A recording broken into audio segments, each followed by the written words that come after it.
PC. I thought I'd do a quick update. I've got some new records to show, so here we go. The first one I found, this was a great find, I couldn't believe this.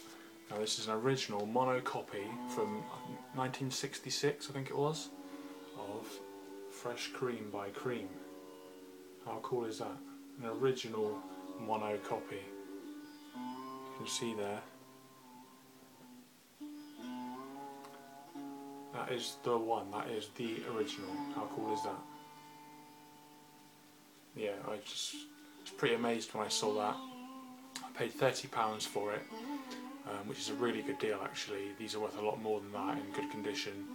The first side plays perfectly, the second side 90% perfectly. There's a few little crackles here and there, but generally it's okay. So for £30 for an original copy, original mono copy no less, I think that is a bloody good deal. So yeah, I was really pleased to find that. I was really happy about that. Okay, so the next one. This is an original copy, original stereo copy of Mr. Wonderful by Fleetwood Mac. Now this is the blues era Fleetwood Mac, with Peter Green, Danny Cohen, what's the other guy's name, Jeremy Spencer, that era, the blues, the best era for my ears. Yeah, really good album. Not as good as their first album, this is their second album.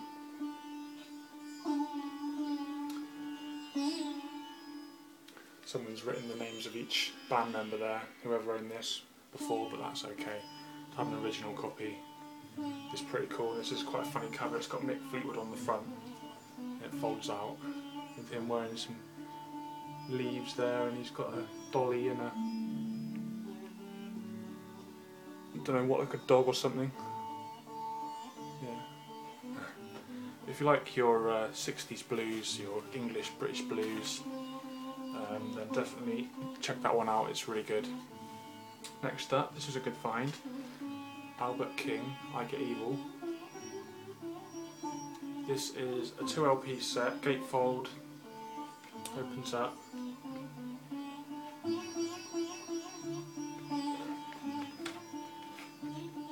Got some history down the back. This is great, this is basically his first album reissued. On 180 gram vinyl. You've got a bonus album with it as well, which is a singles album. It's really good, nice quality pressings as well.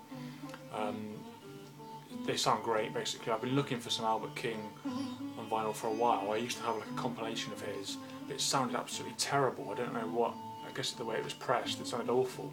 So I was really disappointed, but this actually sounds really good, so I was pleased to find that. And I found this actually £10 cheaper than where I saw it originally as well, so that was a good deal. Next one up, this was a nice find, another rare one. Original copy of Dr. Dunbar's Prescription by the Aynsley Dunbar Retaliation. That was quite a mouthful. But as you can see, quite a psychedelic cover. You can probably guess this came out in the late 60s, which it did.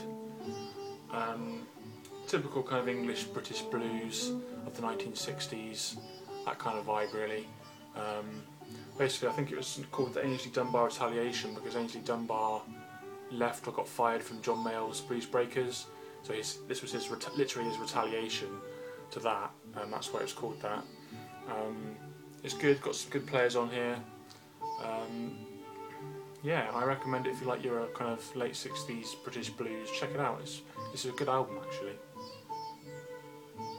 This is an original, so it's really random because I've never seen this record before anywhere, an original, or even a reissue.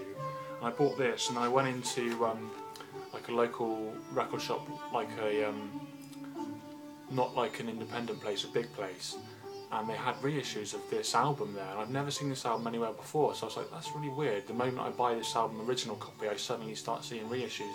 I've never seen it before anywhere, so I thought that was weird. Maybe just it's the case of, you know, when you buy a red car, all of a sudden you start seeing red cars everywhere. Maybe it's that sort of thing, but yeah, anyway, good album.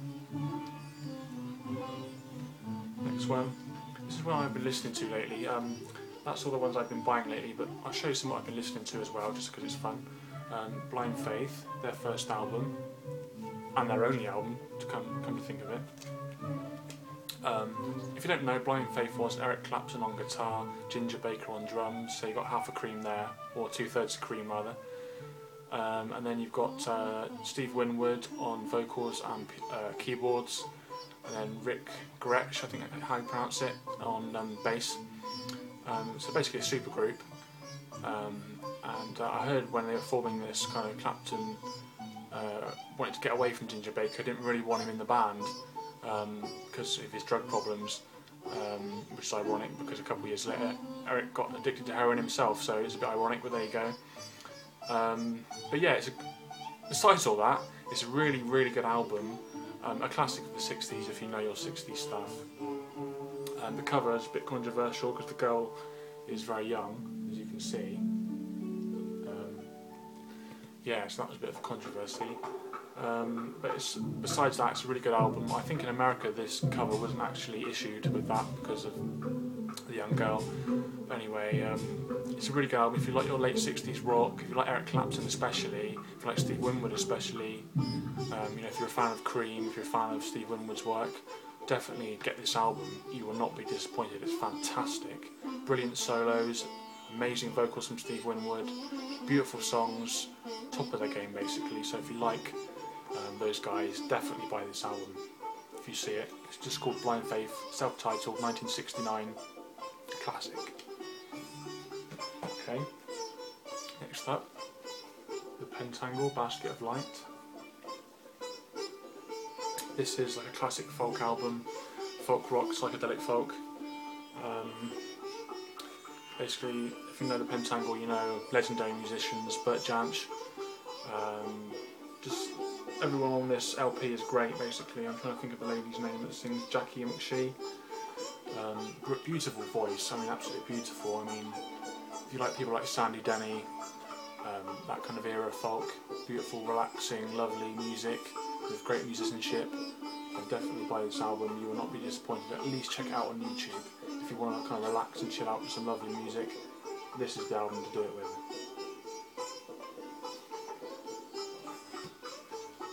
Next one, Hard Road, John Mayall and Blues Breakers, and this is a classic British blues album. Basically, you've got John Mayall on vocals, Ainsley Dunbar on drums, who I mentioned earlier. Can't think of his name now, the bass player from Fleetwood Mac, I've forgotten his name. Yeah, him. And Peter Green, of all people, legendary Peter Green from Fleetwood Mac as well, so you've got half of Fleetwood Mac there. So yeah, Peter Green's guitar playing on this, absolutely beautiful. He sings on this as well. If you like Peter Green era Fleetwood Mac, definitely check this out. If you like John Mayall, check this out. Just beautiful music. I recommend it, I highly recommend it. This has been on heavy rotation lately. Definitely check it out. It's a beautiful album. If you like your blues, you will not be disappointed with this. This is great. I think this was 1960, let me look at the record. 1967. This is an original copy, original mono copy. Brilliant, brilliant album. Next up, Spencer Davis Group, second album. This is an original copy from Fontana. Like I mentioned Steve Winwood earlier, he was a singer of this group as well, the Spencer Davis Group. Beautiful music, soul, basically sounds like the white Ray Charles, which is what everyone said at the time, you know. I mean, I think he even does Georgia on My Mind on this one as well. Basically, if you like Ray Charles, if you like soul music, then check out this album, classic 60s. Last one of the LPs, Frank Zappa, Hot Rats. This is a fantastic album, probably my favourite of his. Just if you know Frank Zappa, then you know Frank Zappa, you know this album, how good it is, what classic it is. If you don't know Frank Zappa, you want to hear some great music, check this album out. It's all instrumental pretty much, apart from one song, Willie the Pimp, with Captain Beefheart, which is a really funky ass song. It's so cool, check it out, it's beautiful. But yeah, the music on this, the first time I heard this album, my mind was absolutely blown. I could not believe it. This was the first Frank Zappa album I heard as well. And what a way to start. I mean, I could not believe it, what I was hearing. I was like, oh my god, this is amazing. And it came out in like 1969. Mind-blowing, I mean, just pure genius. I mean, Frank ranges from albums like this to like more like funky albums where he's singing a lot and crazy ass lyrics and hilarious lyrics a lot of the time. And he had a lot of different styles and different things he threw into his albums. I say through, you know, they're carefully worked out, I'm sure, but yeah, he was a brilliant composer, funny guy, great voice, great guitar player. If you don't know him, check him out.